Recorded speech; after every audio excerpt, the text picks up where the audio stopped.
البيتي فور، وهقول لكم النهارده على مقادير كيلو من البيتي فور. يلا نبدأ على بركة الله. قبل ما نبدأ حطوا لايك للفيديو، ولو انت لسه ما اشتركتيش معايا في القناة اشتركي وفعلي الجرس على علامة الكل علشان يوصلك اشعار بكل فيديو انزله على القناة. يلا نبدأ على بركة الله كده ونقول بسم الله. اول حاجة عندي 800 جرام من الزبدة. دي زبدة فرن، انت بتجيبي اي نوع انت بتفضليه، ده براحتك انت.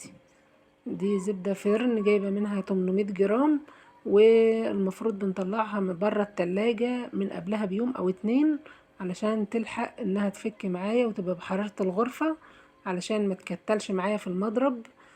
دي برضو متلجة شوية، فهتشوفوها دلوقتي كده يعني ما بقتش في المضرب شغالة قد كده، فطلعها من قبلها بيومين. وعندي 320 جرام من السكر البودرة، لازم يتنخ